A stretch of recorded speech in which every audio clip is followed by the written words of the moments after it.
Se confirma nuestras cifras de 150.000 empresas que habían quebrado, ¿no?, durante todo el proceso de pandemia. Más de 135.000 MIPES cerraron en los últimos 2 años. Esta es la situación que ha dejado la pandemia, lamentablemente. Nosotros estamos con el presidente de la Asociación MIPES Unidas, ¿no?, el señor Daniel Hermosa. Bienvenido, señor Hermosa, a Exitosa Perú. Karina, ¿cómo estás? Buenas tardes. Gracias por la oportunidad de comentar esta noticia que ha sido publicada por la Cámara de Comercio de Lima, que también, digamos, es acorde a lo que publicó hace un par de semanas la Sociedad Nacional de Industria con relación a la mortandad empresarial en medio de la pandemia y obviamente también de la crisis política que estamos viviendo, ¿no? A ver, ¿me puede explicar cuáles son los sectores más afectados? ¿Por qué tanto? ¿Por qué no se hizo más para el salvataje de estas empresas, que no son las grandes empresas, sino precisamente las empresas que dan más trabajo a los más necesitados? Exitosa. A ver, mira, nosotros el año pasado, como MIPES Unidas del Perú, ya habíamos hecho una proyección en enero, febrero del año pasado, de 500.000 de empresas.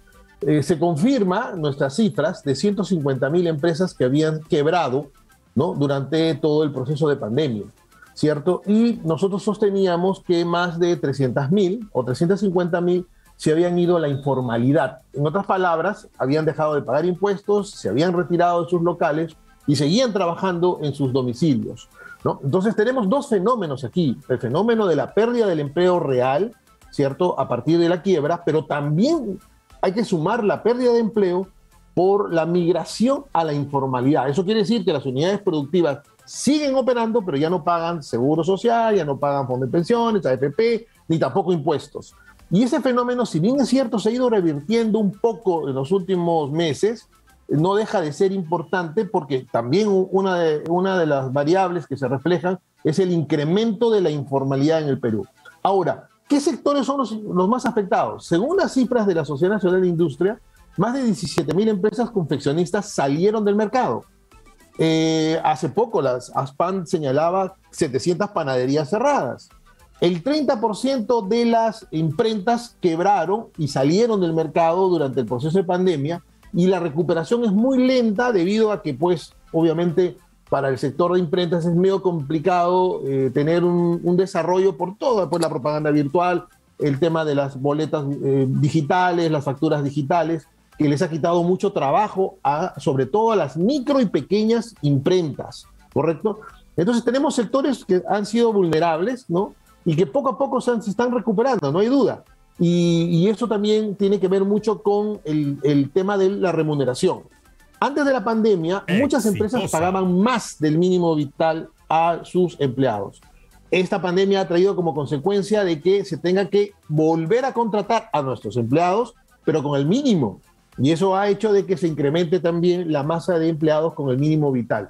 Obviamente estamos en crisis, todavía no salimos de la crisis.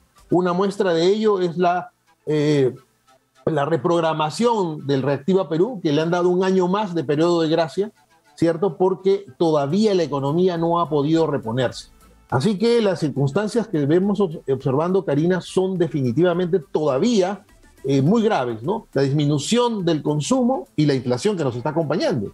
Muy bien, pero ustedes ven, porque el ambiente político está movido, las fichas que ponen desde el Ejecutivo, algunas veces han dado malos resultados, pero el ministro de Economía ahí sigue y ha tenido, digamos, buenos comentarios desde el empresariado.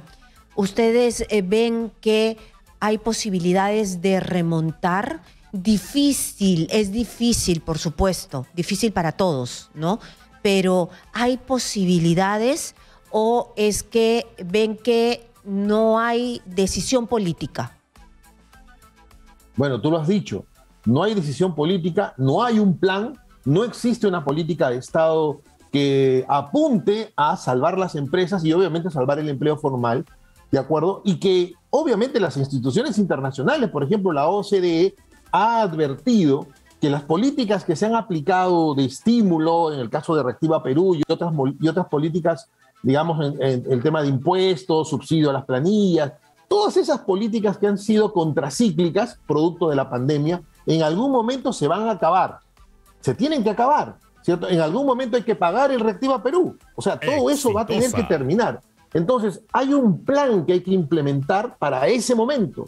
Y hasta ahora no se está hablando de eso.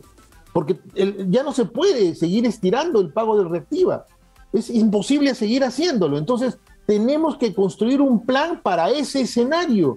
En el escenario que ya el gobierno, el Estado ya no va a poder seguir impulsando o tratando de mantener la situación. Programas como Compras Mi Perú, ¿no? Que ayudan mucho a la MIPE, pero ¿eso puede ser sostenible en el tiempo? Esas son las preguntas que tenemos que hacernos. Entonces, el escenario en el cual va a terminar el apoyo del Estado con todos los programas y estímulos que puedan haber, tiene que ser reemplazado por una política de Estado que nos ayude a relanzarnos y salvar las empresas, obviamente, porque eso significa salvar el empleo.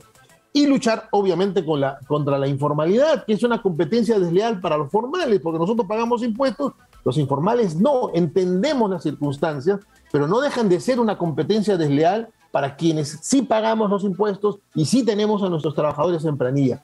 Así que hay que estructurar una política de Estado para ese momento y no se está conversando del respecto. Estamos con parchecitos, que digitalización, ruedas de negocios, que no está mal, pero no es parte de una política de Estado. Son reacciones para decir a la gente, oye, estamos haciendo algo, pero eso es para la foto y realmente no necesitamos seguir tomándonos fotos con los ministros. Lo que necesitamos son políticas de Estado que nos saque de esta grave crisis. Y repito, Karina, todos los estímulos que han habido desde la época de Vizcarra y que los ha continuado Sagasti y que ahora también los tiene que continuar el señor Castillo, se van al momento a terminar. Entonces tenemos que ir ya pensando qué vamos a hacer mañana y no estar pensando en estos parches que se siguen haciendo. Muy bien, pero ¿hay la capacidad para generar esa política de largo plazo o hay miedo de dar el paso siguiente?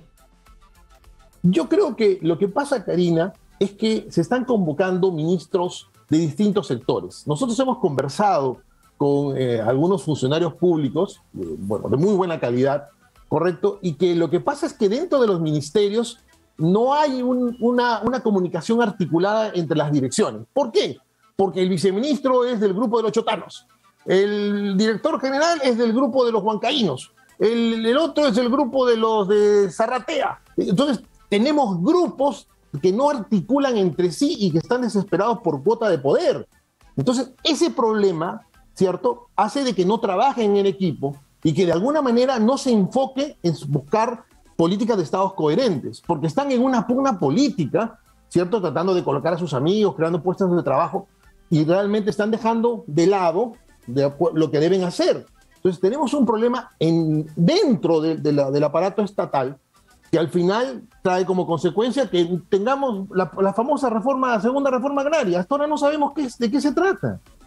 Imagínate, algo que ha sido caballito de batalla de ellos. No sabemos de qué se trata. Y menos para la micro y pequeña empresa. Entonces yo creo que ahí tenemos, más que temor de emprender un trabajo articulado con el sector empresarial de la micro y pequeña empresa, tenemos un problema de capacidades, un problema interno, un problema de equipo, un problema de coherencia que definitivamente está afectando al sector. Entonces, la verdad es que creo que debería haber un debate. Esperemos que el Congreso nos esté escuchando.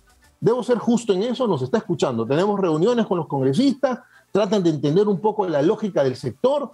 Hay muy pocos proyectos de ley. Acuérdate que ya estamos sobre los 2.000 proyectos de ley que se ha presentado este Congreso y solamente creo que entre 30 y 40 proyectos de ley vinculados a la micro y pequeña empresa. O sea que no llegamos ni siquiera pues el 5%.